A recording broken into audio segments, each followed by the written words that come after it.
And make sure it's up on Twitch before I say anything.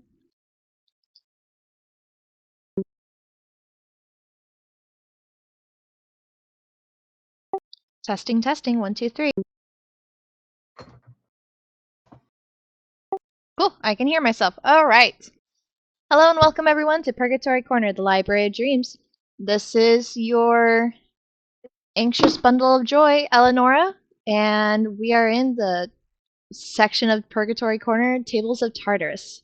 Every time the intro will be new, so be sure to check back every single week to see what I come up with or mess up. Now we'll turn the time over to Benny before I continue talking. Welcome to another episode of the Goblin Campaign. Now to you, Benny. Thank you so much. Right, so where we left off, the party has discovered that there is a bounty out on them because they have offended the goblin deity Maglubiet and the clergy of Maglubiet, be they goblin, hobgoblin, or bugbear, are, in addition to hunting the party personally, also content to pay anyone else who could make good on it. And the party are going to have to part ways from their Verdan companions that they've been traveling with. So a bit of a hard time for them. Before I say anything else, I'd like to go ahead and do our round of introductions. Please go ahead and introduce your character's name, their class, and the question for the week is: now that your character has, at least for the time being, needs to abandon whatever it was they were trying to do in life before, what's their goal now? What are they going to make out of this situation? And this line of questioning was recommended to me specifically by Arav, so that's the character we'll go ahead and start with. Well, I think that Arav is a way of the Ascendant Dragon Monk, by the way, and a goblin, which I think we all are. And her goal is, at this point, she wants to figure out the workings of the Dragonkin a little more, and she's not really sold on this whole "oh, a god has blessed us" thing. So she would probably want more to actually serve a dragon over that. So that's the kind of thing that she's looking for. So she's looking to go ahead and embrace the distance from Magoobliet and instead become closer to the dragons and the Dragonkin. Is that correct? Yes.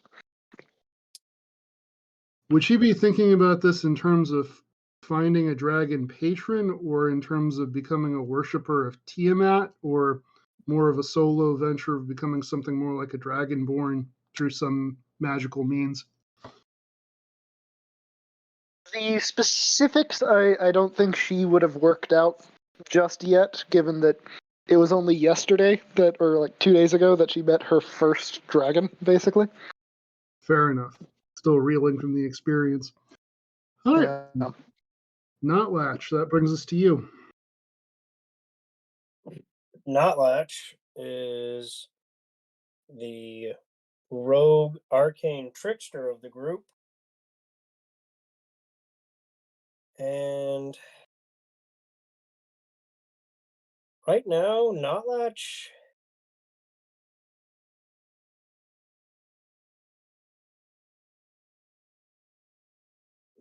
really doesn't have much of an idea.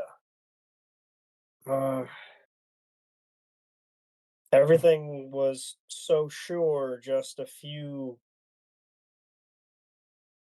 days ago now. And then, basically, he's basically just sort of digging into his work to try and just distract himself, because he just has no clue what to do. All right. Fair enough. Claus, same questions for you. Claus is a College of Creation bard. For him, I think his goal is sort of to find a place where he belongs. He didn't he never really fit in that well with the goblins. And we traveled with, I believe it was the Verdam, Mm-hmm. and he had a pretty good time with them, actually. He enjoyed being around them, but we brought trouble to them, and so we're gonna have to leave them. And I think at this point, he's a little disappointed that that didn't work out, and now he just wants to find somewhere to belong.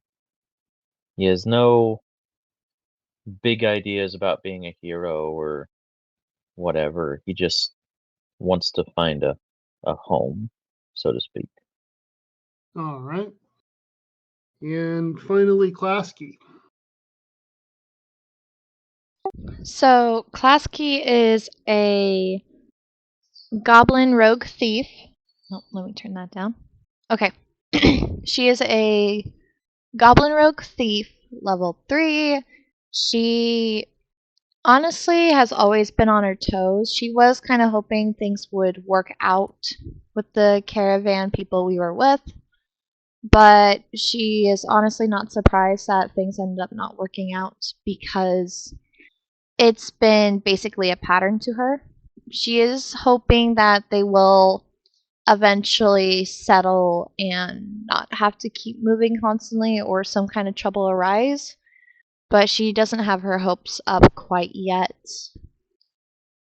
for that because how constant it's changed. But no matter what, she is still focused on her little brother and doing the best that she can to take care of everyone.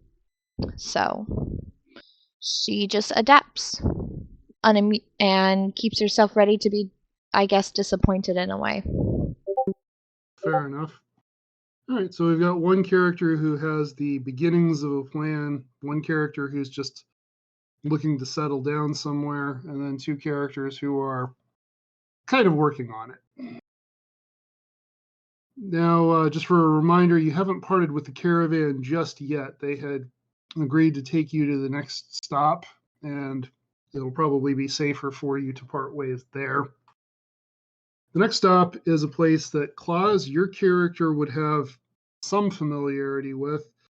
There's a large fortified city called Brightholm that's kind of on the edge of the wildlands that are more or less ruled by the hobgoblin legions.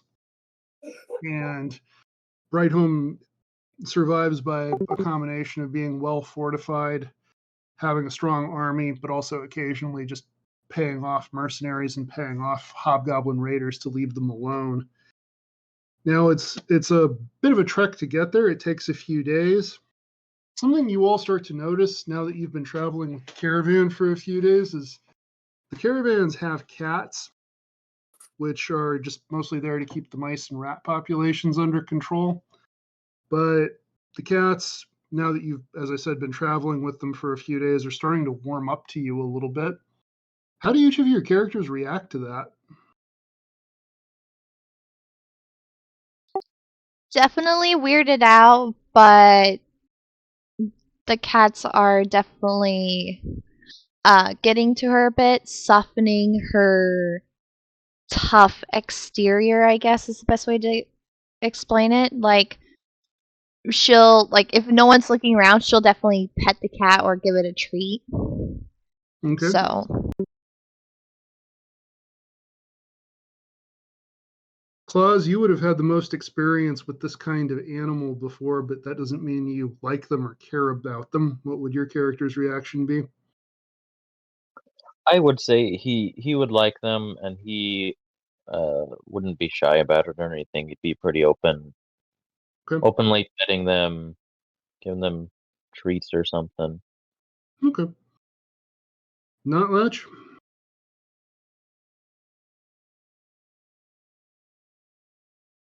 Not not much is a little bit. Excuse me. Notlatch is a little bit actually a little bit annoyed when they keep coming around him, but like because they're not his, and he knows that they're already kind of on shaky ground with their hosts. He kind of just sort of like keeps trying to get away from them, but sort of just begrudgingly lets them get near him. Okay. So when you do that, I mean, the cats are more interested in people who will pet them and give them treats, so that they're not pursuing you or anything like that. And also, the Verdan recognize your distaste, so they start to do what they can to keep the cats away from you. Erev, same question.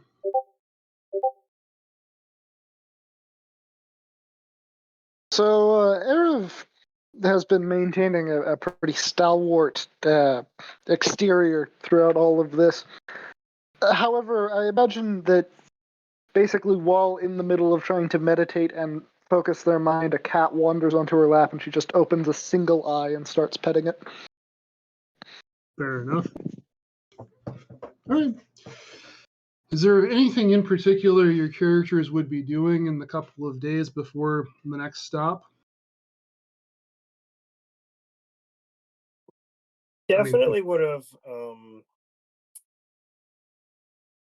gone around looking for a couple of items.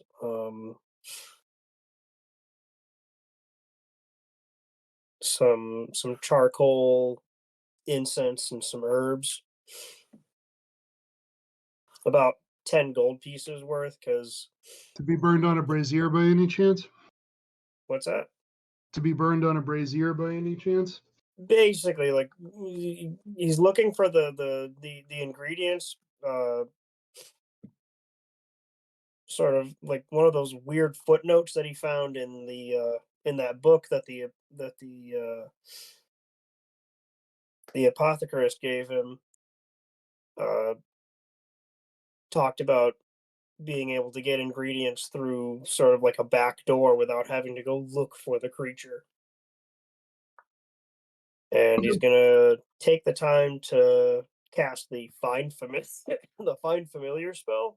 Yep. And his familiar is going to be the first thing that's going to pop up is something that he was kind of familiar with, but he could never really like get close enough to them because of where they were in the swamp. He's gonna get a rough skin newt. Okay. And the reasoning behind that is because he knows that they have a particular type of venom in them that can cause paralysis.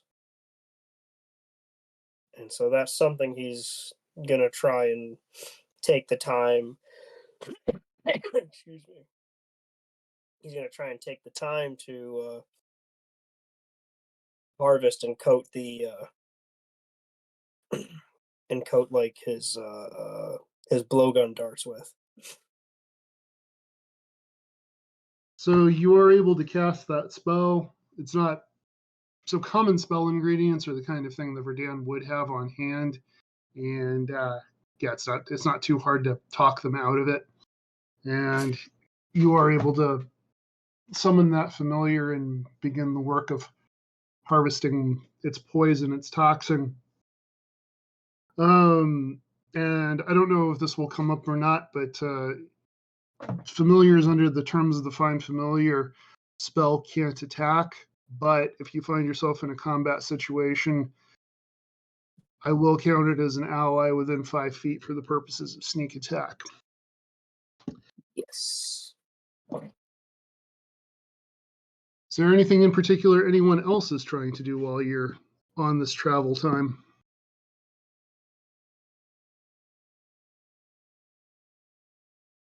All right. The journey goes pretty uneventfully. The landscape gives way from mountain to somewhat wildlands to farmland dotted with stone lookout towers, and riders do pretty much immediately come out to meet the caravan, but when they assess that the caravan is just a friendly trade caravan, it is allowed to pass. The first town you approach has a strong wooden stockade wall, probably as sturdy and foreboding as anyone in the party, save for Klaus, has ever seen. The gate is open, and above the gate is a guard with a bow who's keeping watch. And the caravan doesn't really move to stop as they pass through this town. They just go through on their way to Brightholme. And it's at this point that most of you are seeing your first real city, or the outlines of it. What you can see from this distance is a 30-foot high stone wall with much taller buildings beyond it. Some of them have banners and pennants flying from them. Some of them are extremely ornamental, like decorated towers and things of that nature. The steeples of temples, mansions, and you can see the smoke from many hearths rising from this city ahead of you. Klaus, would you be saying anything to your traveling companions to prepare them for or explain this site? Because while you would have seen something like this before, you know they haven't. Klez would probably try and warn them about the differences. Um, I guess try and explain any kind of customs he would have picked up on, that sort of thing.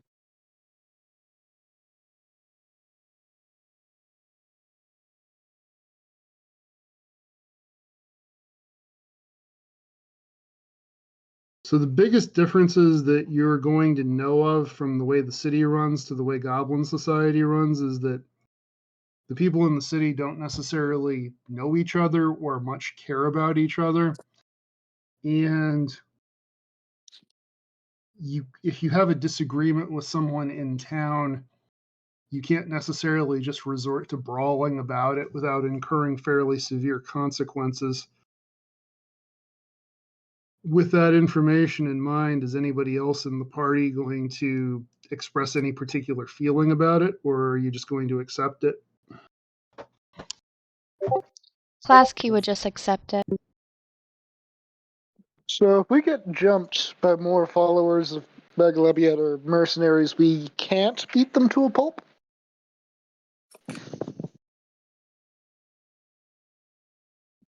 Look, if you get attacked, defend yourself. I'm just saying, if you have a disagreement, fighting is not the first option you should choose.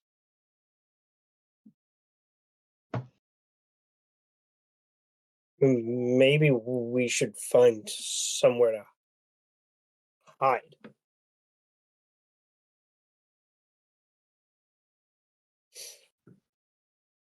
That would be our best option. I mean, it's helped us before.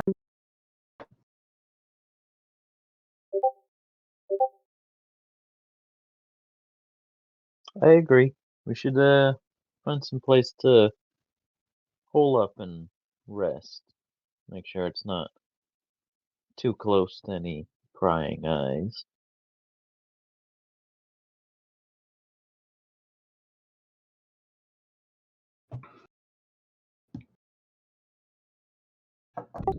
So Well, as then, you go ahead, sorry. I was just going to say, well, then lead the way since you know this place.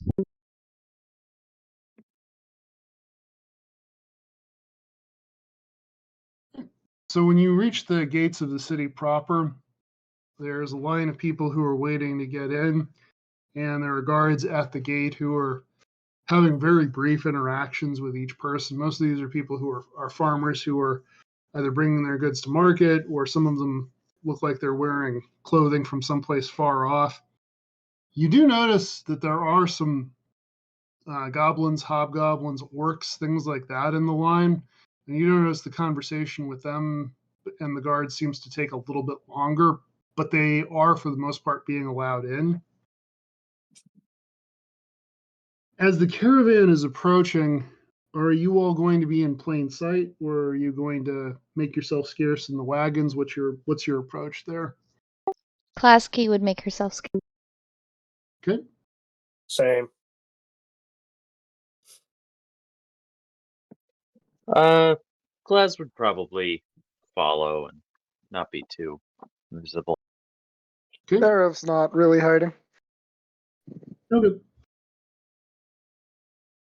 So the caravan approaches, and the guard essentially makes small talk with Esmeralda, the leader of the caravan, and even flirts with her a little bit. They seem to somewhat know each other. And after a brief conversation, he waves her into the city. He is going to look at Arav and just kind of say, "That's new." To which Esmeralda is going to say, "Oh, yes, the goblin has had quite an adventure. If we can convince them to tell their story at the tavern, I'm sure it'll draw quite a crowd." And with that, the caravan makes its way into the city. They make their way to a relatively run-down part of the city. And again, Klaus, you're probably aware that this isn't necessarily a place where you have to be concerned about walking around in broad daylight. But let's say it's not where you would want to be counting money at night, or at least not out in the street. But they find a kind of open square where they begin setting up their market. And Esmeralda is going to address the group, and it's basically going to tell you, if you want, I could make an introduction at one of the taverns. And if you all want to tell your story, tell the story of your achievements and exploits, they might give you room and board for a couple of days, and you might even get some coin out of it. Oh, I'm pretty sure Klaus would be the best one for that, so. An introduction would be much appreciated. Thank you.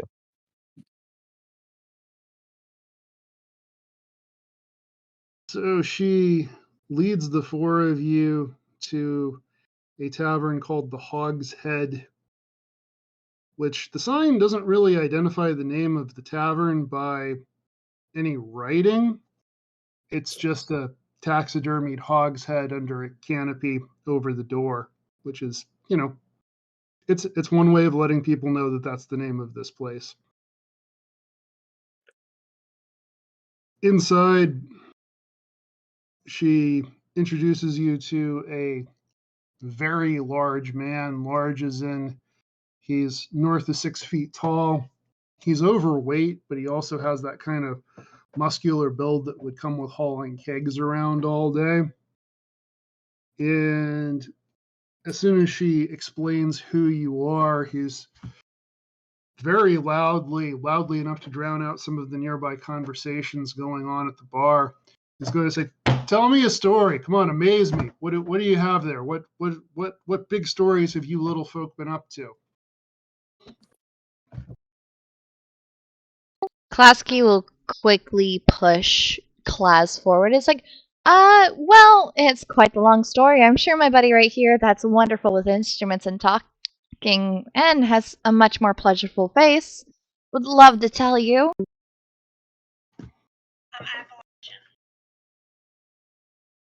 So Klaz will comfortably allow himself to be pushed to the forefront, and he'll probably pull out his lute and try and create a song um, about what we've done, about the sickness, about the cleric that we fought, all the way up to defeating the dragon. Or, sorry, not defeating. Talking to the dragon. All right, go ahead and give us a performance check.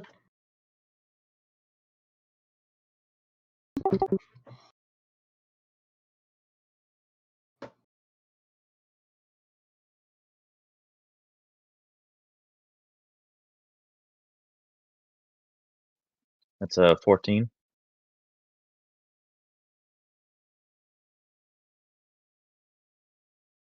Not a bad story. What about the rest of you? Don't you have anything to add?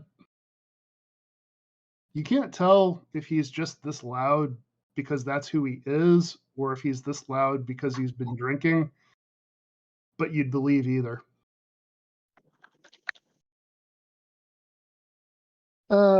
Well, I mean, myself and one of my glorious comrades managed to single-handedly take on a warrior of Maglebiet who had been threatening the entire caravan. He had the audacity to move forward into single combat, and that is where he learned the mistake of following Maglebiet. For Maglebiet is the god of strength, but not of wit, and that is how we managed to take him down. Still not really sure which of my companions actually did that, but it happened. And then he came back to life. But we stole his axe.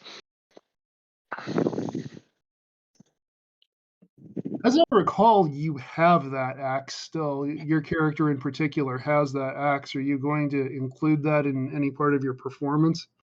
Yes. Okay. All right, go ahead and also a performance check, please.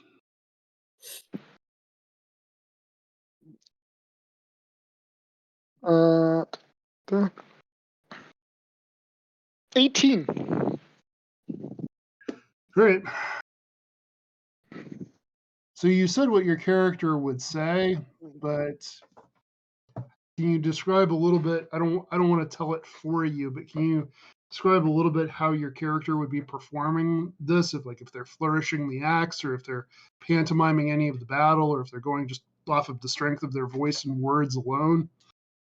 So she'd initially be going off the strength and voice of her words alone, but as she talks more about this axe, she'll sort of present it, and I get the sense that it's about as big as her, basically.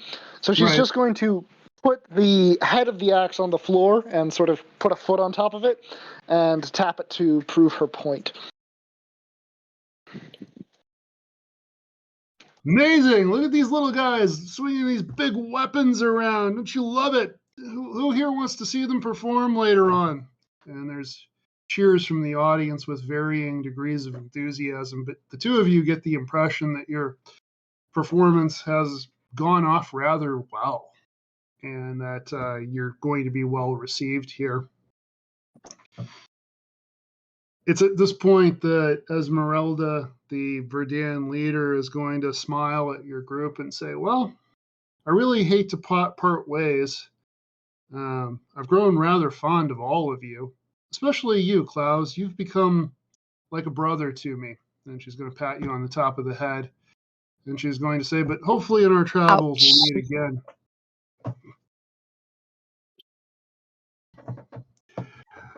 Yes. Brother, yes. Yeah, it was trying not to laugh. Make a Klowski, make a performance check of your own. You know what? Why do I have to roll?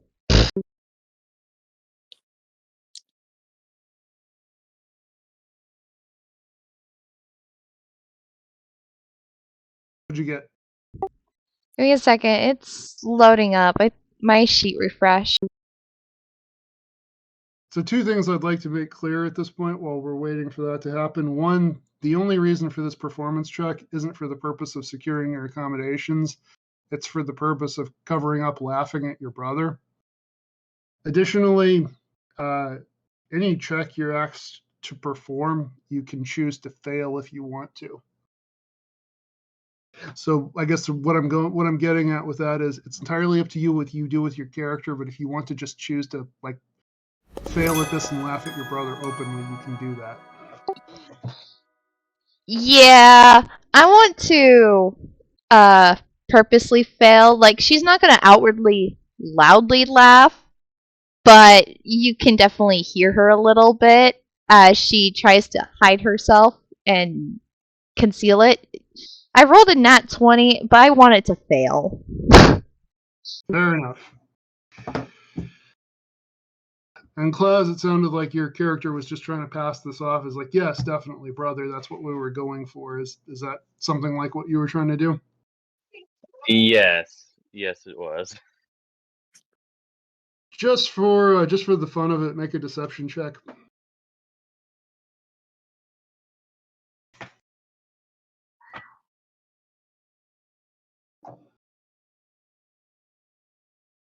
That would be a 25. Okay.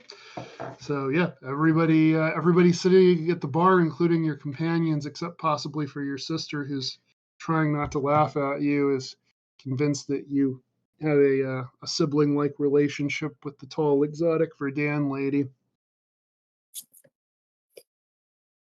Something you notice is that when she leaves, one of the cats from the caravan had actually followed you here, and it stays. It's just kind of is Klowski sitting at the bar or still just standing? What would Klowski be doing?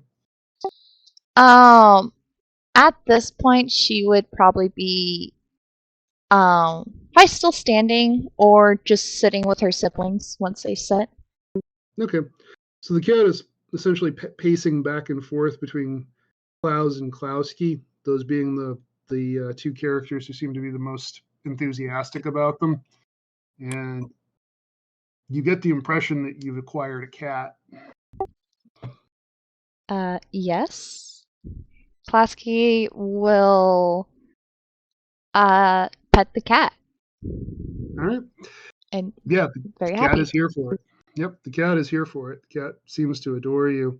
And the bartender is going to look over the bar at the cat. Oh, you brought a kitty cat. Oh, we always love having cats in the place. Don't get me wrong, I run the cleanest place in all of Brightholme, but always good to have one of those little fellows around to chase away the mice and so forth.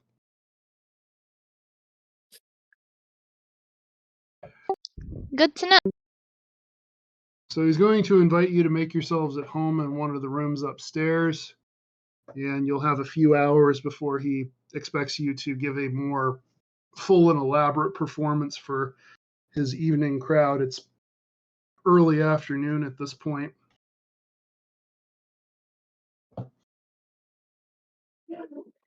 So you all are now in a city for the first time.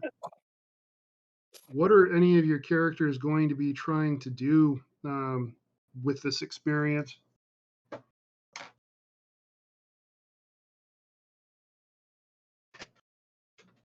I'll go ahead and give you some of the things that you know to be here so you can have some options to choose from.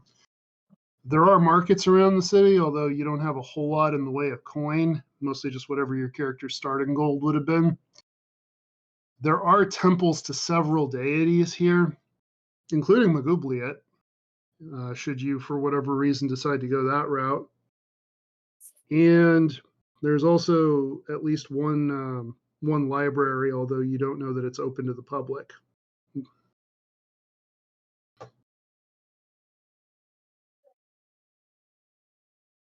Ooh, a library. You know what? I might actually go look for some nice reading. Who would like to join me? Reading? You? Okay. I've never seen you pick up a book. If anyone is going to the library, it makes sense if it's not Latch, not you. Maybe he thinks there's going to be a hot librarian, but I'm down to go to the library. That's fair. I would love to watch this humiliation in the act. I was already down. I had my hand up. All right. Seems like we're going on a family trip to the library. To, of course, check out the books. All right, so you find the library easily enough. It's attached to a university, which there is an amount of magical teaching that happens at this university. Klaus, I'm going to say you probably know this. There's an amount of magical teaching that happens at this university, but most of the subject matter is a lot more mundane. Merchants send their kids here to learn their numbers. Politicians send their kids here to learn government, and so forth. When you go to enter the library, there's a large desk with an elderly elf. So for an elf to be elderly, this person must be hundreds of years old. And he's going to look at the four of you quite suspiciously and ask what brings you in. I am here for stories. I would love to find stories of heroes and villains and dragons, all sorts of things. How inspiring. Are you a student at the university, young man? I did go to a small college of sorts, but no, not this one.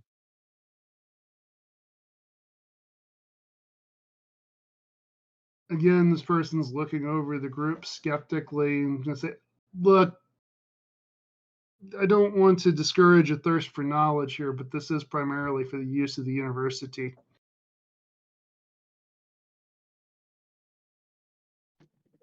Are you sure we couldn't just read for a little while? We may not even be in town for that long. Go ahead and make a persuasion check.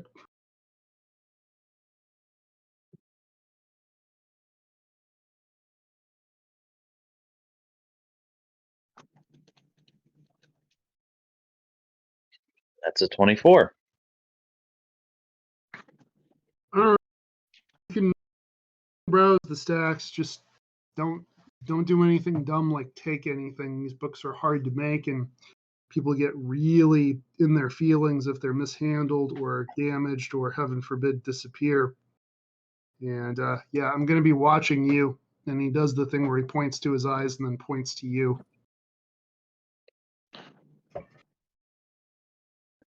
Thank you very much. We will enjoy your books. So are you actually looking for the kind of books you said you were looking for, or are you looking for something else? Actually, yeah, he just wants to read some good books.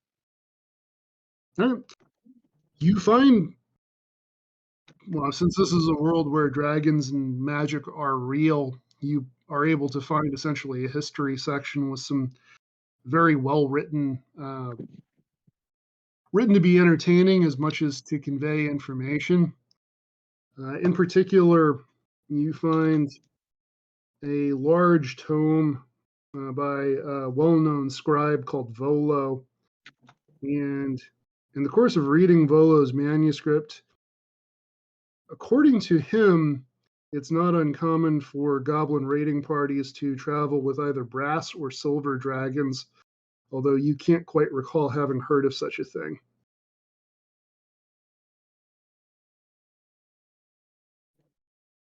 That is strange. Now, while the rest of you are here, we'll start with Notlatch, since we haven't heard from you in a little while. Is there anything you're going to be looking for? Yeah, he's gonna be kind of. He's a little wary about being seen looking for it. But he's gonna go around and look for anything that has any connection to the preparation or application of different types of poisons. Okay. I mean, especially based on last battle, he knows that he needs to figure out a way to do it better and faster. So there's a fairly well labeled apothecary section, and there are a couple of students who they have that odor about them that comes with people who've been working in a laboratory environment. It's not, I mean, it's not noxious, but it's not entirely pleasant either. And so you are able to find some books on things like herbal tinctures and so on and so forth. Just kind of flipping through these pages, looking for, basically trying to broaden the knowledge that I've had from like sort of tinkering around with it in the swamp. And like I'll have the familiar out, just kind of feeding it little chunks of things to sort of just have something separate to do with it with my hands. All right. So while this is going on, your research is interrupted by a young as in late teen years human who's going. So he's probably actually a few years older than you are, but he's going to ask. Excuse me. Can I have a moment of your time, sir?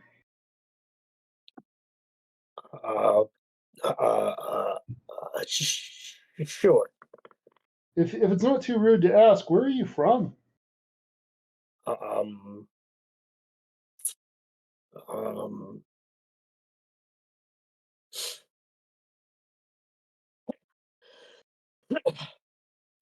Out of character, I actually forget the name of the swamp that we were in.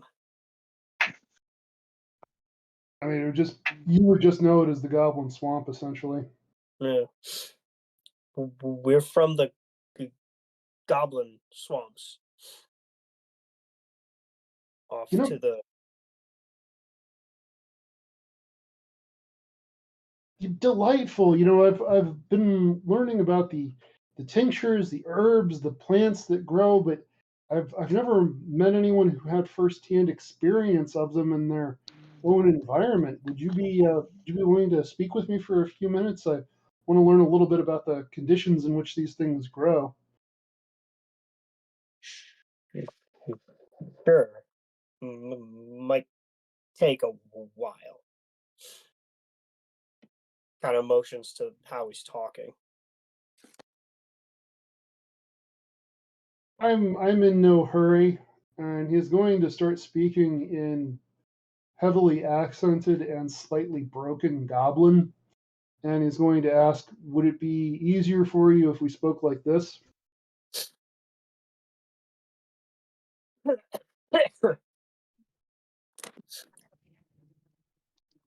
didn't hear what you said. Sorry, no, I was actually just coughing.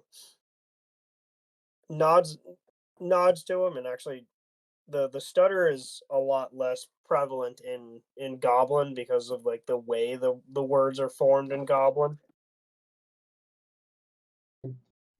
So he's basically, okay. So he's going to proceed to effectively quiz you on just what you know about some of the plants and animals in the swamps. I guess the question is, are you going to answer him honestly and thoroughly? Or are you going to answer him honestly but curtly?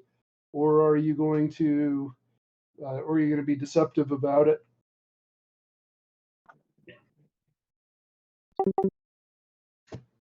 I think because of his like innocence a little bit, and no one's ever actually asked him questions like this, he's just gonna just honestly and thoroughly answer these questions for him. Okay.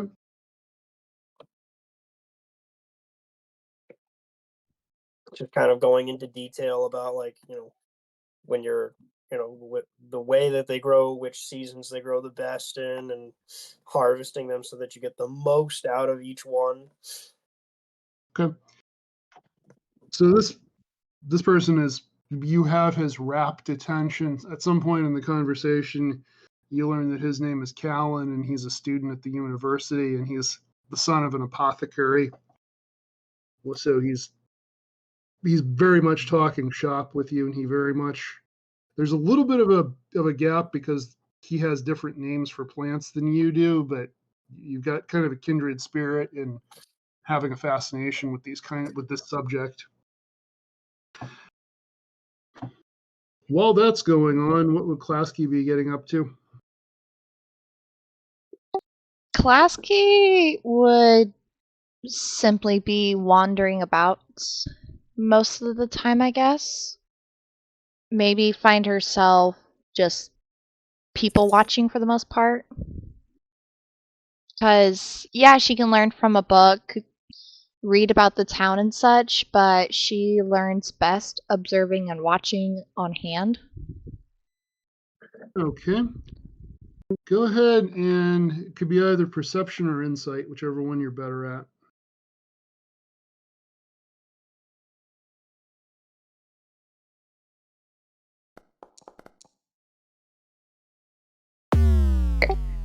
That's a nat 1. That was my best freaking skill. Sorry, it's an insight on that nat 1.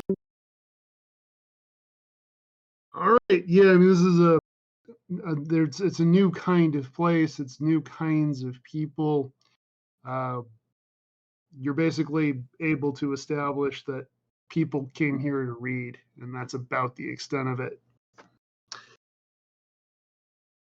Arev, what are you up to while all that's going on? I was unmuted. Oops. Arab is probably trying to find books on, well, dragons, but not stories, and more specifically, like anatomy and how the magic works and the technicals of dragons, I suppose. All right.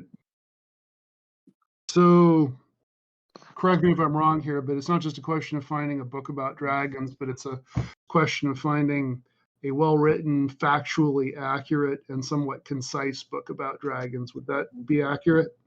Yes. Okay, so that's going to be an investigation check. 15? All right.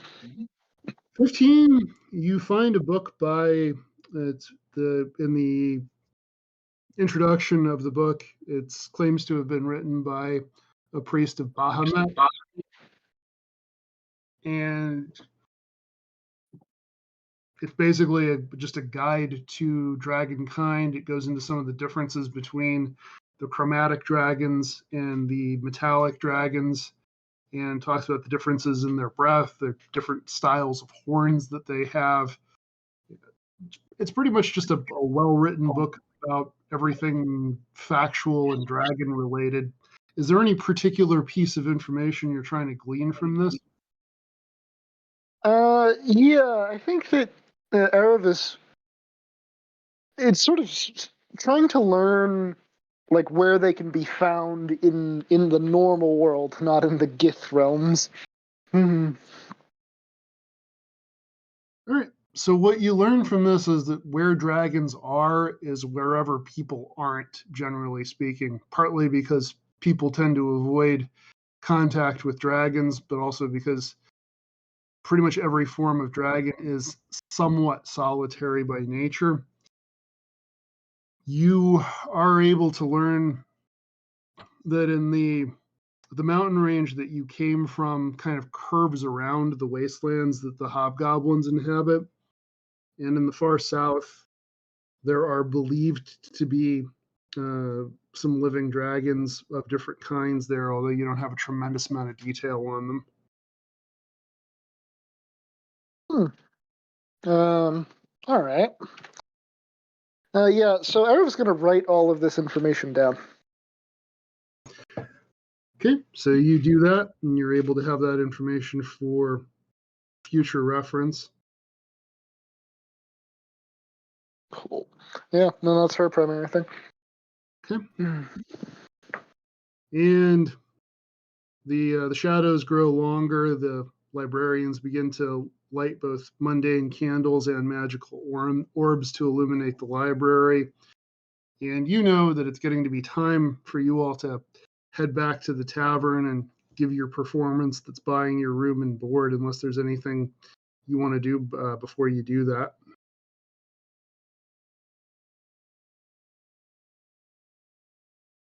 Going to take that as a no. So when you go back, Klaus, are you going to essentially perform the same song that you were performing before, or are you going to have embellished it any, or are you going to perform something else entirely?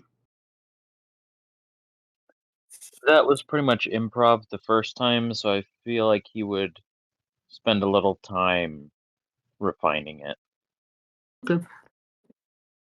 And does anyone else in the group want to be part of Klaus's performance? Not unless he dragged her by the foot. But she'd totally be watching. Okay. I have a. Oh, okay. Yeah, I can do that. Okay. So while Class is playing, I'm going to try and add a little bit of pizzazz to him, and I'm going to use the gust cantrip to sort of give that like epic wind blown, the cape flowing in the breeze while he's playing.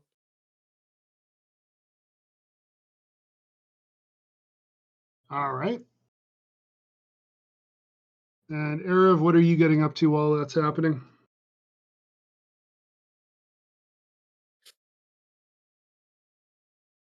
Erev is largely going to be sort of recounting further tales about, again, the encounter with the bigger hobgoblin and how they stole the mighty axe and things like that. So maybe kind of a back and forth performance where one of you performs for a little while and then the other one gives the other a break. I can see that, yeah. Okay. Since you are helping each other and since you have the benefit of some magical effects to enhance what you're doing, each of you please make a performance check with advantage.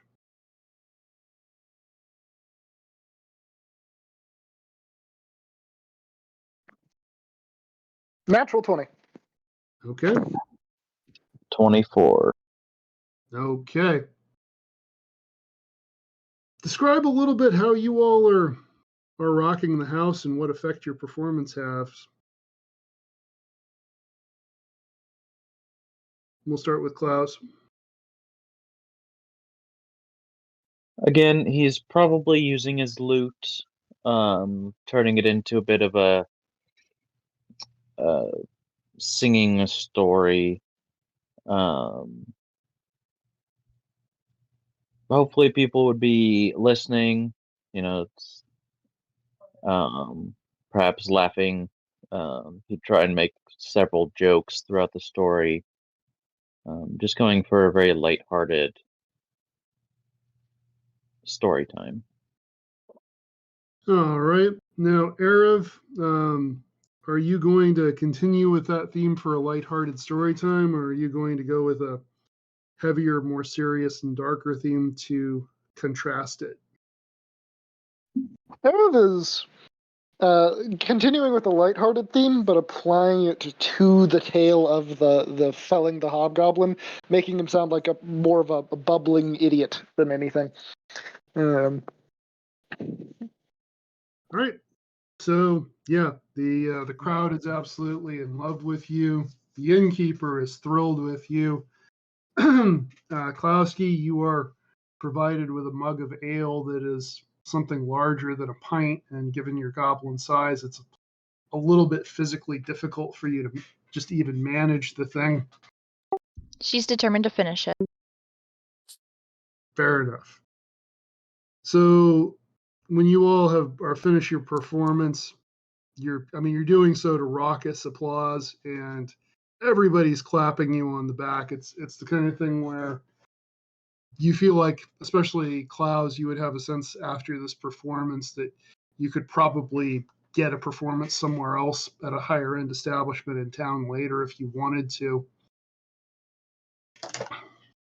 And after you've done performing, the innkeeper is going to provide you with bread and bowls of stew for all of you at one of the tables.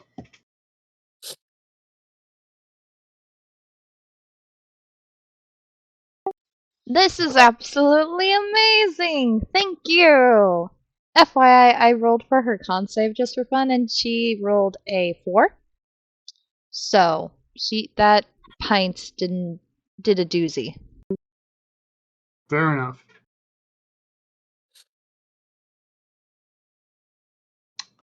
So as you all are sitting and having your meal, you notice there's a table where it's a couple of humans and someone who is a species you don't exactly recognize, definitely humanoid, they keep looking your way.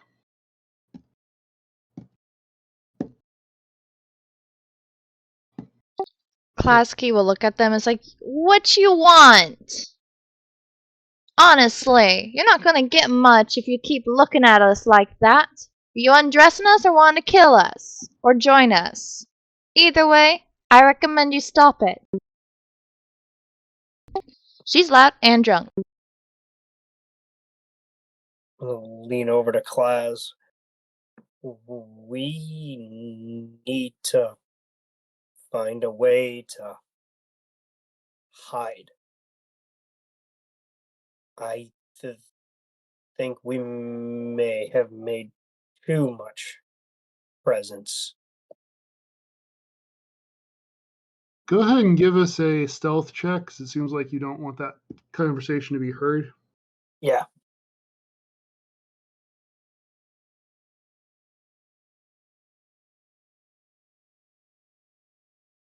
That is a 19. All right, so you are sure that what you said was not heard.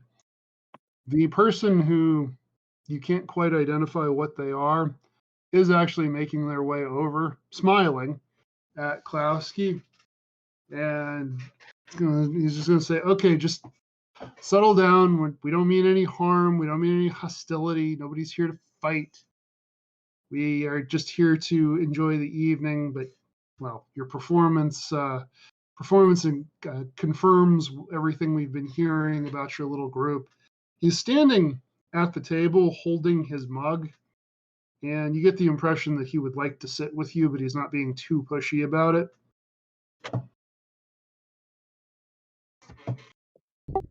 Oh, well, we've grown quite popular. That's quite nice to hear, considering it reached all the way to this place. You're welcome to sit. Promise I won't bite, at least not right now. I might throw up. But I'm rambling. Welcome to our table. Well, this temporary table. I hope you enjoy. But yes, we have all sorts of stories and about a dragon and an axe and goblins, hobgoblins, and goblins of different sizes and illusions and people being thrown everywhere and punches thrown everywhere. Oh my gosh, don't even get me started on our monk. Oh, and my big brother. He is the face of the family. Just saying. But I don't know if he swings that way. But it's okay. Anyway, I feel sick. So at this point, the new arrival is going to look at Klaus, who Klowski had indicated was the face of the family, and going to say, I think your friend might have had enough ale for tonight. I think I would agree with that as well. All I did was take upon a challenge. I was given a challenge, and the challenge was about the size of my head, okay?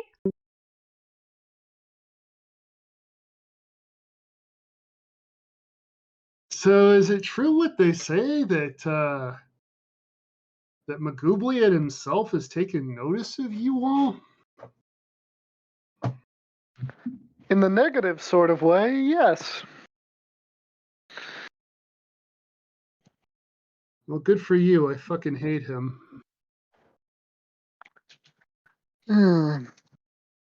Do elaborate. You are among friends in that particular regard. Before I say anything else, anyone who wants to can do an insight check on this guy. Oh, I'm totally doing an insight check. It's not my best skill, but what the hell? 10. 11. That was a solid 4. I am purposely failing for class key with reasons. Okay, on an 11, that's actually enough. It wasn't a particularly hard check. What you realize is that this person, the reason why you didn't recognize what race they were is because they're a half, but they're not one of the more common halves you see. This person seems to be the result of a pairing between a hobgoblin and most likely a human or something very human-like. And he's going to say, my parentage didn't meet with the approval of the Magubliat clergy, and let's just say I had an unpleasant childhood for that reason. Let me guess, undead priests following you around? What was that? Undead priests following you around, perhaps? Story all too familiar to us? Not quite that unpleasant, but I wasn't welcome in my father's camp, which was a problem because that's where I grew up. Anyway, my friends over there are mercenaries. We specialize in making life harder for any hobgoblins or their minions who happen this way. And there's coin in doing that. The city likes it when we keep the enemy at bay, or sometimes just recruit them to help.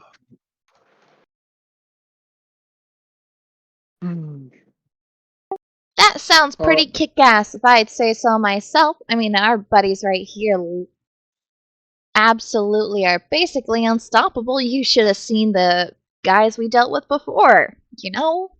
And then we were rewarded with a dragon.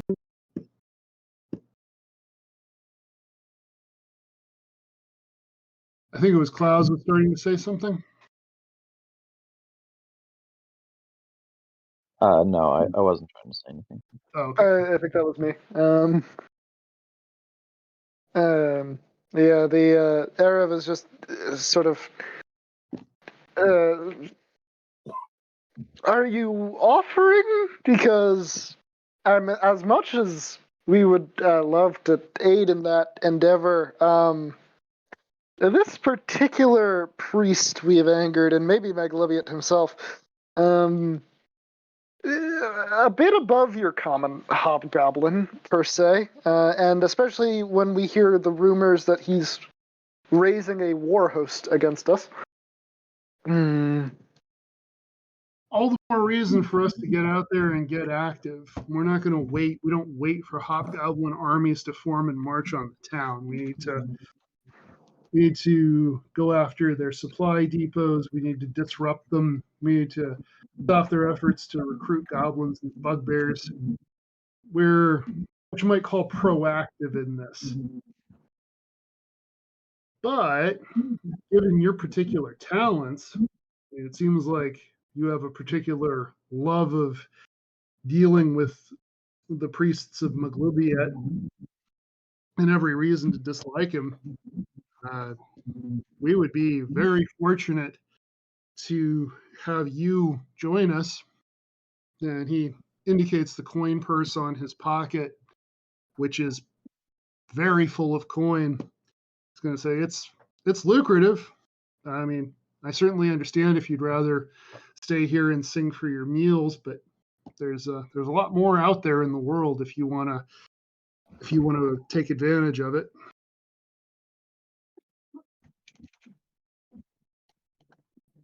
I'll leave you to think about it. We can circle back in the morning, talk about the particulars, but just let me know if you're interested. My name's Gorbet. They call me Gorbet the Goblin Slayer, but please know that doesn't apply to any present company.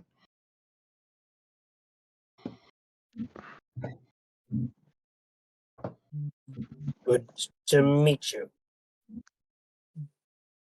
Gorbet.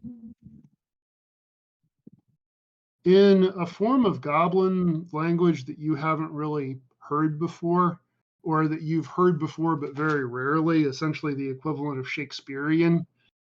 It is to goblin language what Shakespearean English is to our English. He is going to say, and it has been my very great pleasure to meet you as well. And with that, he's going to take his leave.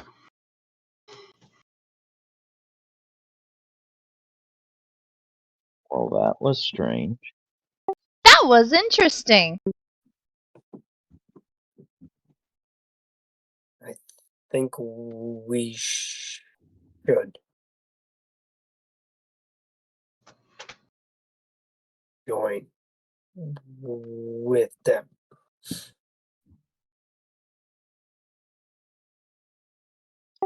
I think that'd be a pretty good idea. We're a pretty kick-ass group, you know? Family sticks together, and this could get us pretty strong. And so far, we've been unstoppable, except to those illusions, of course.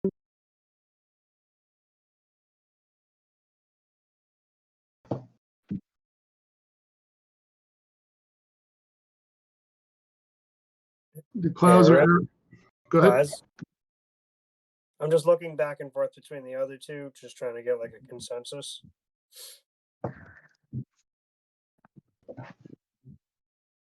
I agree. No, I think we should do it. Erev is a bit more hesitant, just saying, "Well, I mean, staying put for a god to focus his ire upon us is a bit of an ask, I'd say. And even if being proactive helps somewhat, is it worth the risk?"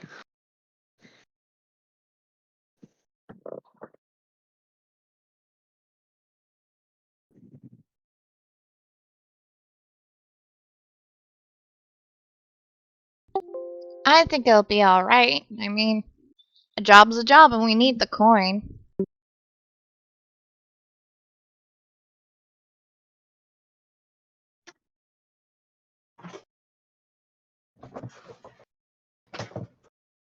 And it keeps us moving.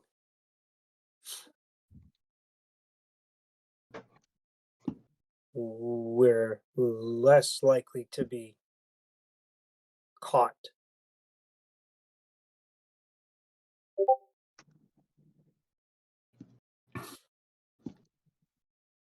So, two things I should point out. One of them is that the group doesn't have to make a decision right this very instant. It's not a, it's not a this moment offer. Also, you're in a large city, so if you want to try to find out more about Gorbet's crew before you make a decision one way or another, you do have the ability to do that.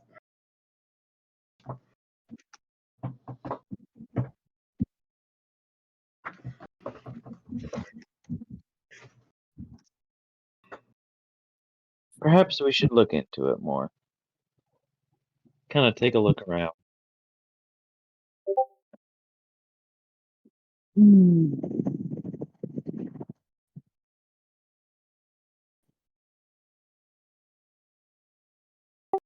mean, it wouldn't hurt to get to know the area we might be stuck in for a while.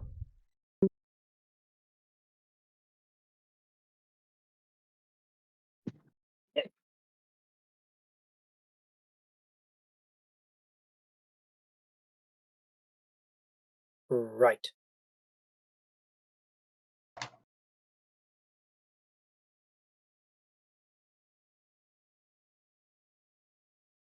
Okay. So the evening passes fairly uneventfully. The next day, do you want what do you all want to try to find out the following day? What do you all want to do with your time in the city?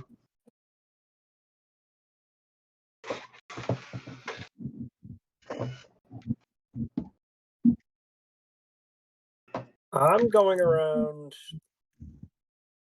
specifically right now. I'm memorizing like ways out, and basically the like enough of how the city is put together so that if we do come under attack, if we are being chased, and it definitely looks like we should not turn and fight, I can at least have an idea of how to get out of sight and how to get out of the way, and hopefully can like convey that to everyone else. All right. So what you discover pretty easily is that the way the city is designed is that from every major square, of which there are a few, the streets of the city spread out like the spokes of a wheel, sometimes interacting with the spokes from other squares. And then periodically there are cross streets that essentially go in circles, connecting those spokes. You also discover that there is a significant gate at each of the four cardinal directions, as well as a couple of smaller gates that are not really open to the public. They seem to serve more of a, you're actually not exactly sure what they're for, but they're not open to the public, and it seems like the purpose is probably military of some kind.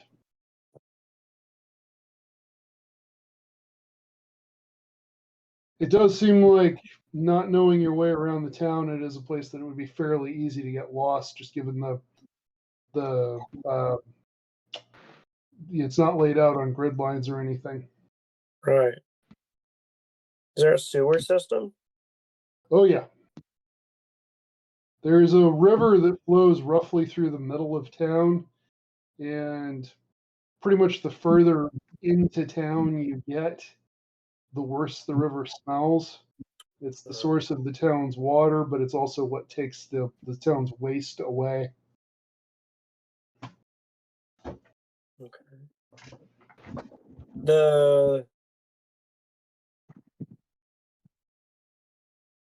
I guess the sewer covers the access points to those spaces. Are those do those look like something that like we could potentially lift and get up and get under quickly? They seem pretty well secured, but you would essentially have to pick the locks and then succeed in a fairly significant strength check to lift the things. All right, that tells me what I need to know then. All right, so yeah, having basically done that, I'll probably take my time heading back, sort of like trying to memorize a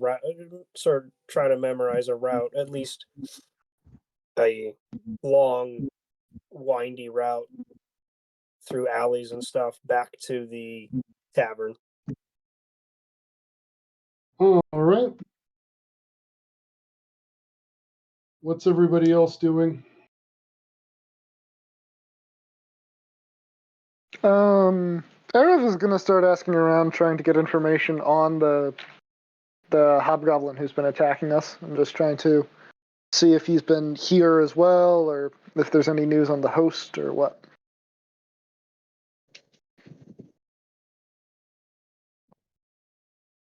Go ahead and just roll a d20 and tell me what you get. 12. All right. So the hobgoblin who has been after you is not anybody who's particularly well known. It takes you a while to find anybody who's heard of him, and essentially he's a priest of Magubliet, but those aren't terribly uncommon in hobgoblin society.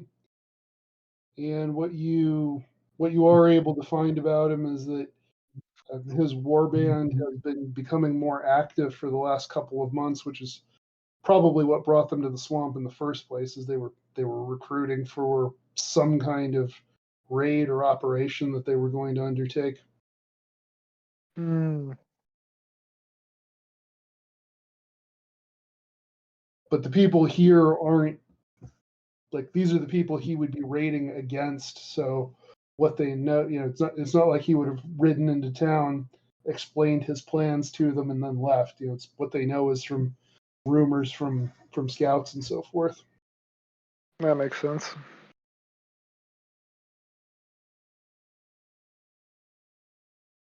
What are Klaus and Klowski up to?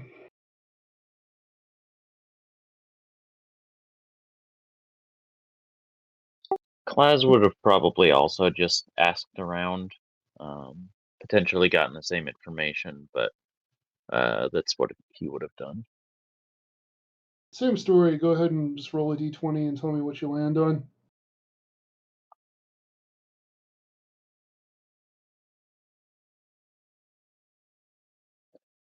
Three.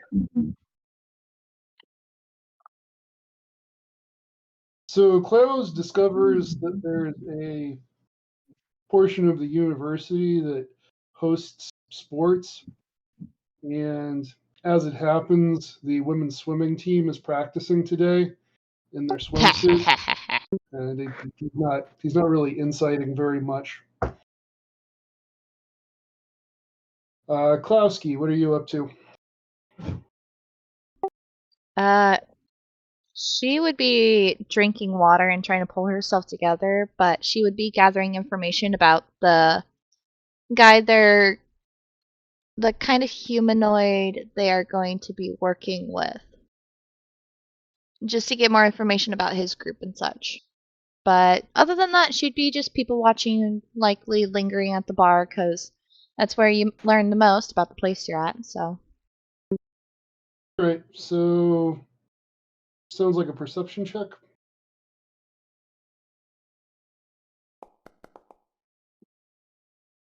17? 17. Okay. So what you learn about him is that he is who he says he is. You do learn that who his crew attracts tend to be people who are young, reckless, and violent. And the rumor is that if somebody gets into a brawl and is needing to lay low for the town watch, he'll recruit them if he can. That being said, they're also known to be just wildly effective. They routinely come back from their adventures with various trophies of war from the hobgoblins. And you got to keep in mind, hobgoblin culture is not like goblin culture. Hobgoblin culture is extremely organized, extremely martial. So the fact that he is able to rack up victories over them is no small thing.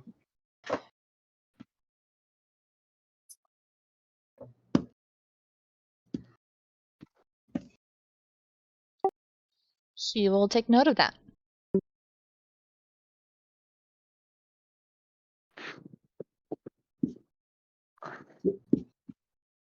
So it would probably be sometime around early afternoon that you would all have the chance to meet back up and essentially share your findings with each other.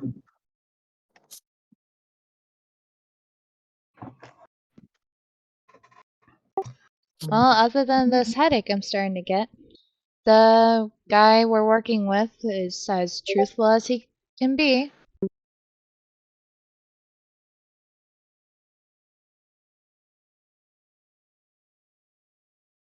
I did a lot of research today, but I just got a little sidetracked. So, did anyone else find anything useful? Sidetracked by what? Please, it's Claus. What do you think it is? It's probably his own reflection or ladies. I'll tell you when you're older, not Latch.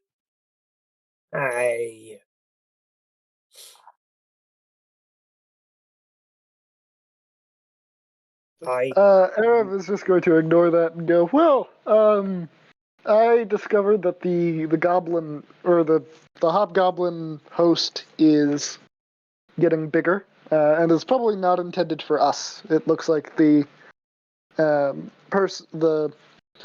person we killed was already trying to raise a host anyways, though we might have got his attention on us now.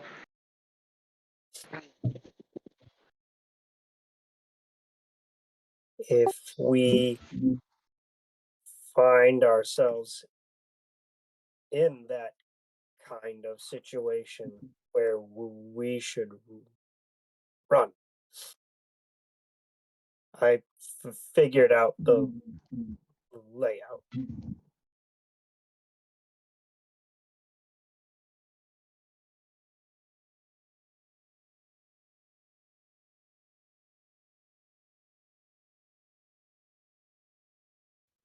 Well, those all sounds like a good thing to do.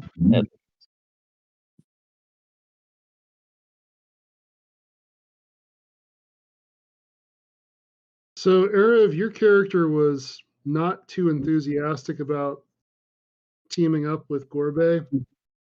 Does the information you've gathered so far make you more inclined to work with him, less inclined to work with him? Where are you on that? Arab is basically saying, like, being reckless to some degree got us into this situation. And as much as I'm sure they're wildly competent, very few things, including us and other humans, are capable of, well, fighting someone blessed by a god. And also an army of people blessed by a god.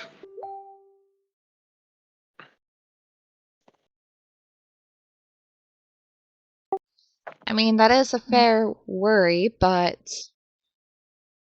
that could be bogus for all we know.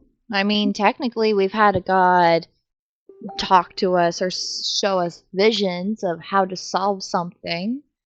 So, I mean, we're technically watched and blessed by a god, so to speak.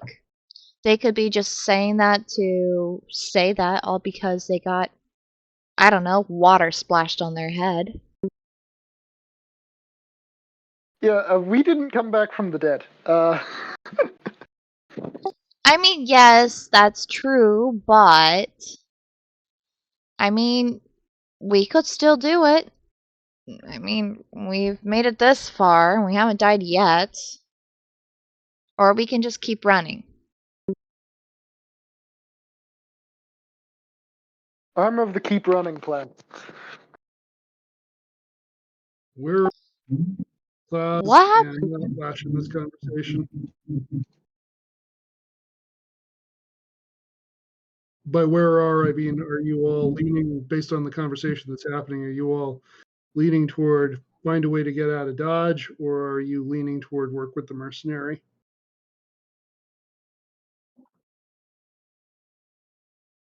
I'm kind of in the sort of like a middle ground of it, where like if we're going to get out of Dodge, we need to have a direction. We need to know where we're gonna where we want to go. But while we're here, it'd be nice to have somebody that's gonna be backing us up.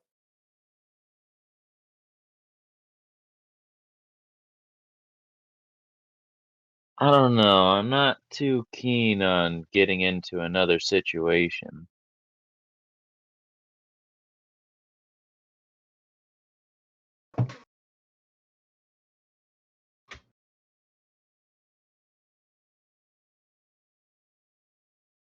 So, would the party like to look for maybe opportunities to get out of town as something like a caravan guard, where you'd be traveling with with a group of people towards some other destination?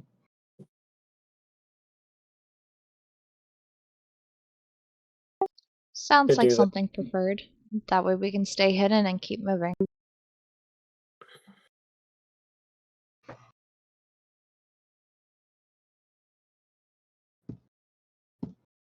Okay. Do you want I think- to? Go ahead. I think we should keep moving.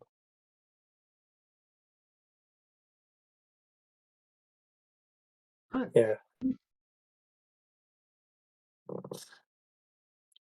So Gorbet expresses pretty profound disappointment that you're not interested in joining his crew, but he's not hostile about it. He just wishes you well and hopes that you find whatever it is you're looking for.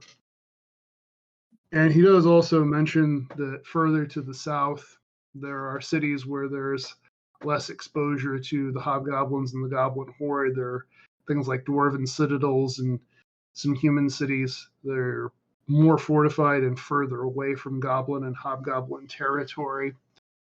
And he is going to say, well, I do know somebody who was looking for caravan guards. They leave in a couple of days. Would you like me to make an introduction?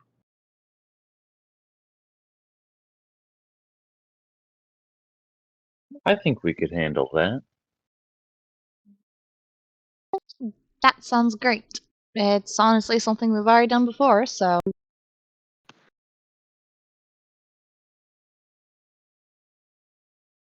So he doesn't make the introduction personally. He calls one of the younger and fresher looking of his crew over.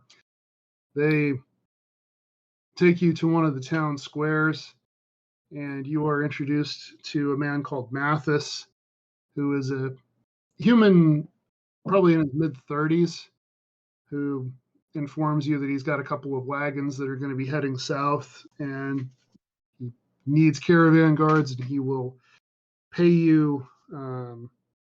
He'll pay you 50 gold each to keep his caravan safe, half now, half on arrival. That seems like a good deal to me.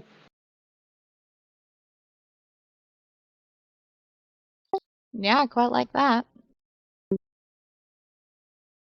Let's do it. Yeah. Okay. Now, you've got a couple of days still in town before the caravan heads out. Is there anything else you all will want to do or try to do while you're here?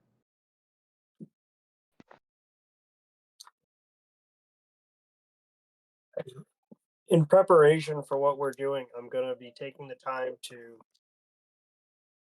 harvest more poison from the axe and see if I can figure out how to harvest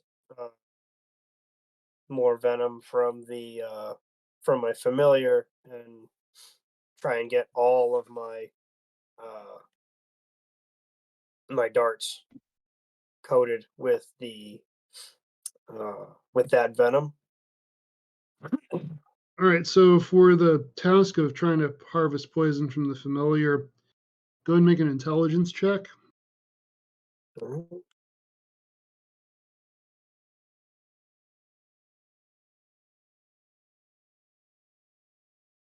Here we go. That's a solid 5. So, Notlatch wanting to do this research in an environment that's conducive to learning is going to go to the university, and just not to be in a classroom or anything, just to be on the university grounds.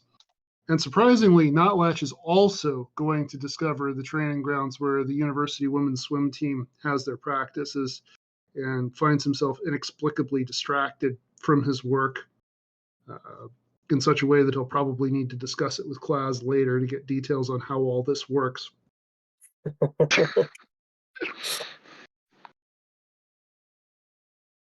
What would anybody else like to be doing in your remaining time in town?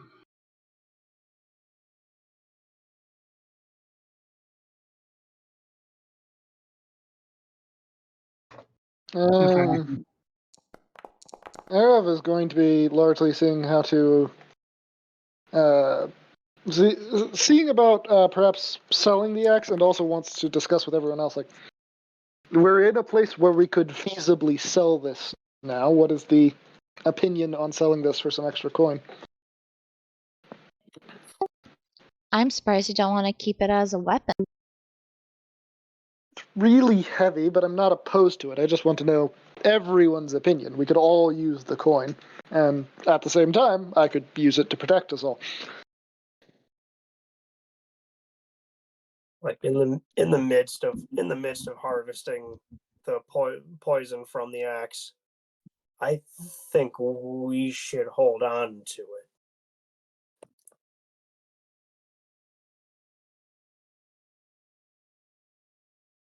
That's fair. Okay. I don't have much of an opinion for it. I can't use it.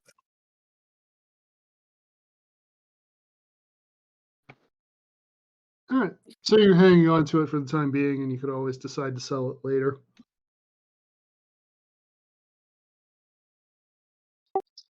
Can Klasky do some thievery just before they start leaving? Sure. What does Klasky want to steal? Either food or coin. Whatever is seemingly. Oh, well, I guess I don't. She wouldn't be too sure if there'd be food included on the trip, Okay. but either So you're or. traveling. So you're going to be traveling with a caravan. So you're pretty confident that they're going to have taken care of all of that. Okay, then coin. All right. Who would be your ideal target to steal from?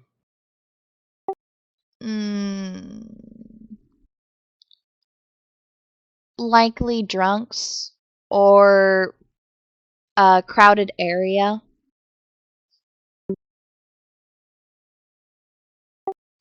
Well distracted people are not really paying attention. Okay. So first we need a perception check.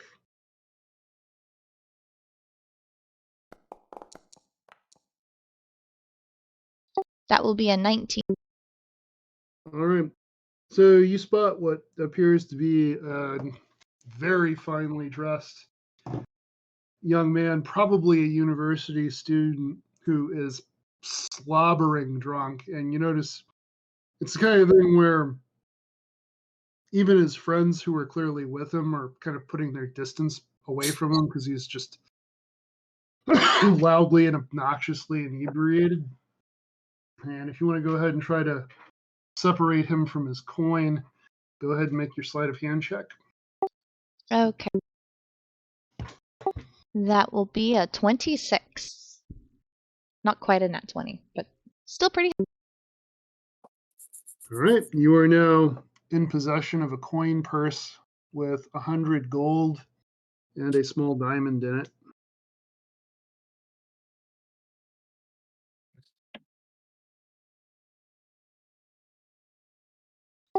Nice, nice, nice. And she'll go back to her siblings. All right. Are you going to let your siblings know what you've acquired?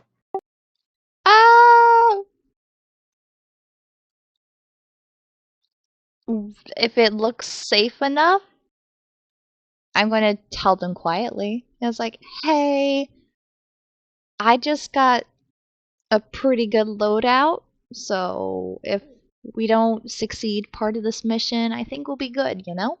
If you get what I'm saying.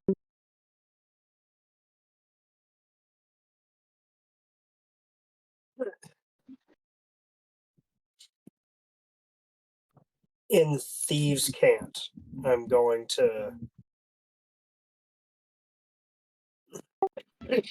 be asking her what she's got her hands on. I will respond in Thieves' Cants, the 100 gold, and a small diamond from a rich slob.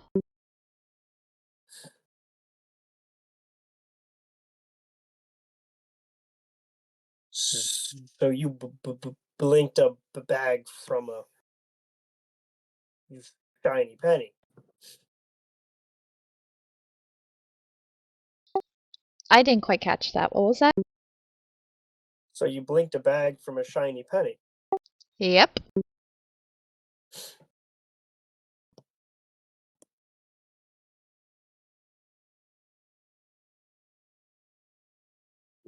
guess we don't need to worry about selling the axe.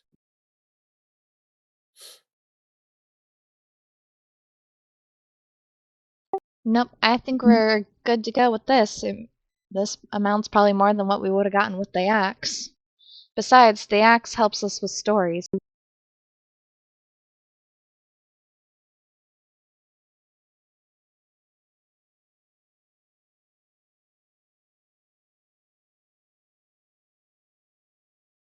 All right. So after a couple of days, the time goes by, and the caravan sets out early in the morning, heading for lands to the south. Kind of an overcast and dreary day.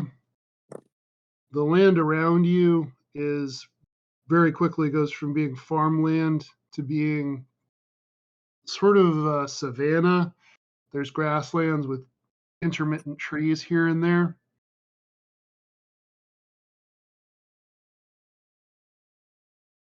As you are approaching a large cluster of trees, the wagon master is going to, Mathis is his name, is going to ask the four of you to scout ahead because he's concerned that this grove of trees might be the site of an ambush.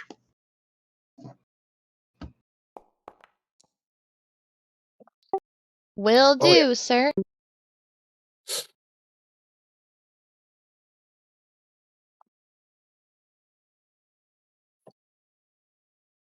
Yeah, Is but we can get. everybody else going along with this?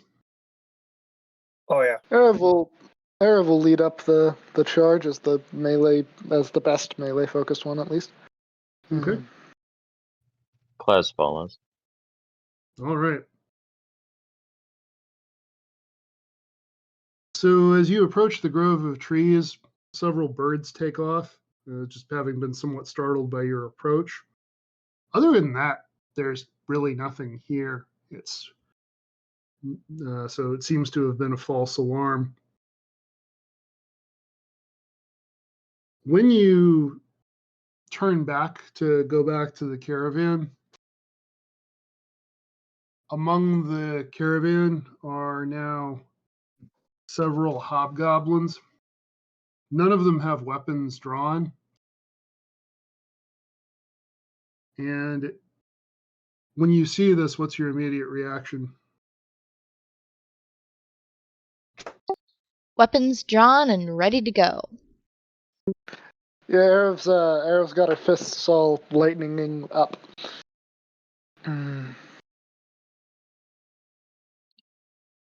So the hobgoblins do not have have any weapons drawn or anything? No, they are clearly kitted out for battle, but they don't have weapons drawn. And from what you can see, they're having some kind of interaction with the caravan, but they're not fighting. I'm gonna try and convince the party to. I'm gonna try and convince everyone to just kind of like wait and sort of listen to what's going on. Like, see if we can get close enough to hear without being seen. Fair enough.